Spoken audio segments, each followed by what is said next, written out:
Hola, Scorpio Libras. Welcome to your 2020 Sun Moon reading. Doesn't matter when you view it.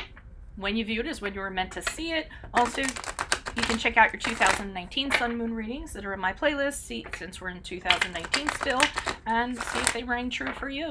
Those are in my playlist.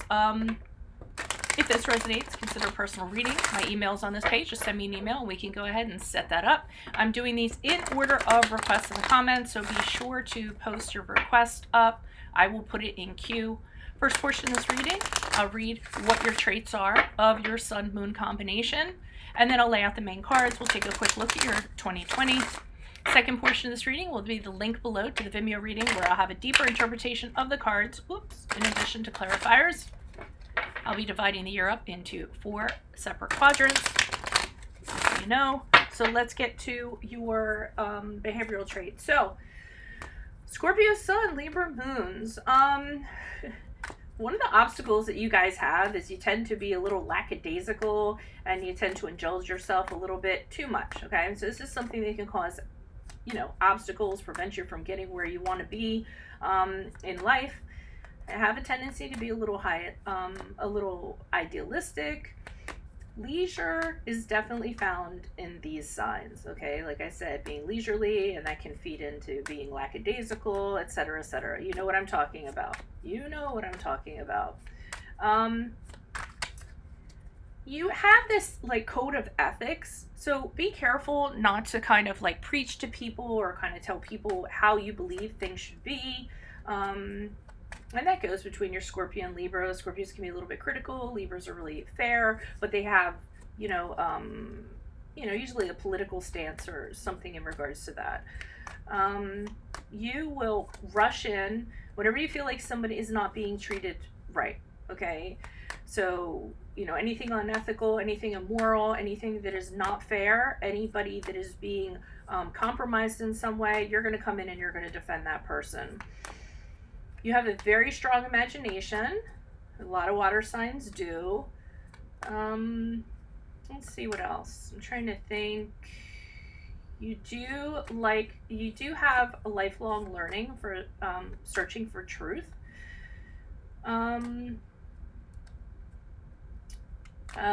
This goes along with the imagination part. You all can be really.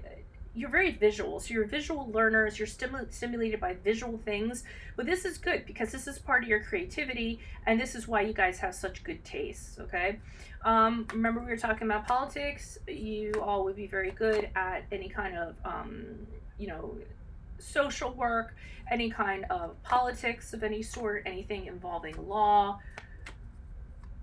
Again, be careful of being complacent. You guys can accomplish a great deal, but you get, like I said, you can get sucked into, I just want to chill, I want to relax, I want to take a nap, lie around in bed. I'm not saying you guys are lazy, it's just leisure. Having the relaxation part of you sometimes can be a little bit too much, okay?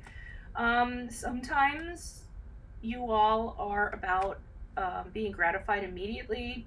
You do have charm. You're very magnetic. You all are very intelligent. You tend to go deeper. You're not okay with what things look like on the surface, so you tend to go deeper to try to find out more, whether it's in regards to a person or whether it's in regards to a situation. Always kind of keep being a free spirit. Focus on what you think is best for you to do. Okay, you're very good at using tact and diplomacy in a situation, and you also know when it's smart to assert yourself or be a little bit aggressive. Don't worry too much about what other people think of your behavior. That actually comes from your Libra moon, being more concerned about what other people think, and then it kind of affects your energy and how you kind of move forward. People tend to be attracted to you because you're leisurely, a little bit laid back, and you also have this personality that's really classy. So you guys keep it classy. You're very charming. I'm trying not to say too much. You do have and this is interesting, and this is kind of in a way it's good with your Scorpio sun. You don't trust people a little too much, okay? But sometimes you distrust people too much, so you have to be careful. Sometimes this can be a weakness if you don't use it in the right way. You want to make sure you hear what everybody has to say. You don't need to distrust everybody. And you probably feel a little bit doubtful, not as self-assured as you should be. And it's super hard for you to set goals and your purpose in life, maybe because of this. And that's pretty much what I have for you all. Okay, so a little more confidence. Don't believe what other people think of you. All that good stuff. All right, so let's see what's going on in 2020. So Holy Spirit, angels, divine guides, universe, can you please provide your truth, your wisdom, your clarity, your insight for Scorpio Sun, Libra Moons for the year 2020. What do you see? What do they need to know to reach their higher ground, become closer to the universe and closer to divine? Any messages you have for them would be greatly appreciated. Scorpio Sun, Libra Moons, what do you see? What do they need to know? Can you please show me January, February, March 2020 for Scorpio Sun, Leo Moons? Alrighty. And also make sure you go into my playlist. My compatibility readings are in there. I don't know if I'm going to resume them or not. I'm going to try to. There's just a lot of stuff in my playlist, so just treat them as a library. Okay, what do you see for April, May, June? April, May, June. Scorpio Sun, Libra Moons. Alrighty, I'm also on Facebook and in Insta, where I upload my weeklies and my weekends whenever I have time to do them. Okay, we have the Knight of Pentacles in reverse for April, May, June. July, August, September, you have the Ace of Cups in reversed. I'm on the Instincto app. If you need a quick answer to a question, it's currently $4.98. You get it in 24 hours. Okay, and we end on the Death card for October, November, December. Death card in reversed. And please like, share, subscribe in support of me and these readings. I think I'm the only person doing them as of now. You know that sometimes people get an idea and then do it. But okay, so let's look at your 2020. Remember, I will be pulling clarifiers in the video link below, so click on that if you want to go a little deeper into it. But for right now, I like the way the year's starting off. January, February, March. You know, you're getting to the point where you know that you don't need to end. But be careful, because we talked about that leisure thing, okay? So this could be you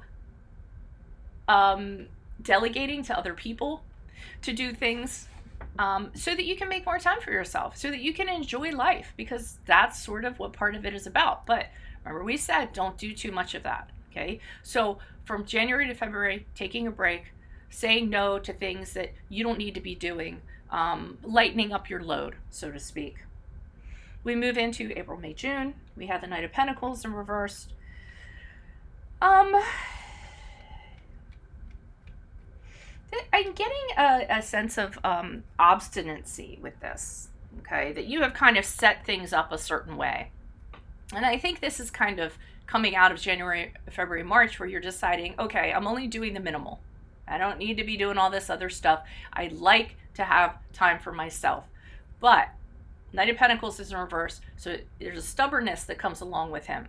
And not only that, I'm really worried about you guys at the beginning of the year, because it's also avoiding practical matters, okay? Not wanting to balance the checkbook, not wanting to pay bills, not wanting to, do the things that you have to do. You're avoiding that, okay?